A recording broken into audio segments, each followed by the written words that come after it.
Hey there. I just kind of want to share an encounter or kind of just, I would say, a correction that I experienced yesterday.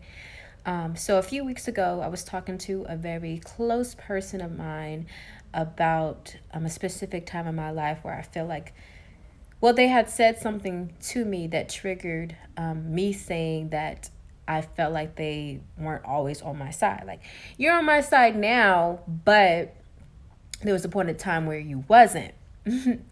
And so that kind of dawned on me like a few days after, like I was talking to God, like, yeah, like they just need to stay where they're at right now and not even make any type of comments on anything that came before them. And God had asked me, like, why do you feel like they're not on your side or haven't always been on your side? And I was like, because of what I felt like they allowed. And when I said that, he had responded, "This is how you look at me. Because of certain seasons in your life, you fail to realize that I have always been on your side. Um, I have allowed certain people to walk out of your light, certain things just dawn down on your spirit that you may have not always wanted to encounter. But that does not mean that I wasn't always there for you or on your side.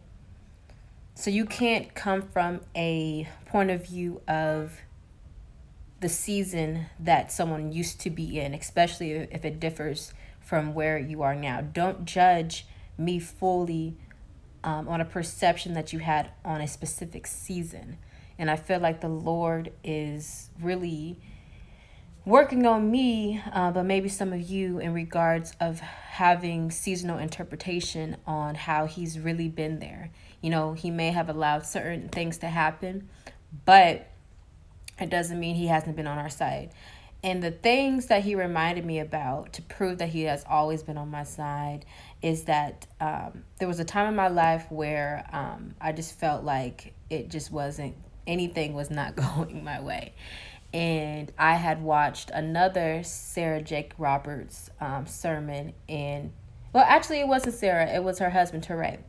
And the sermon was called "It's Showtime." And there was a phrase that I just couldn't shake. Like, even if it wasn't for me right then and there, I'm like, it has to be for me, at least in the future at some time. But I am going to hold on to that phrase, hang on to that word, because it gives me life, it gives me hope. And the Lord has been dealing with me with hope as well. And so he reminded me that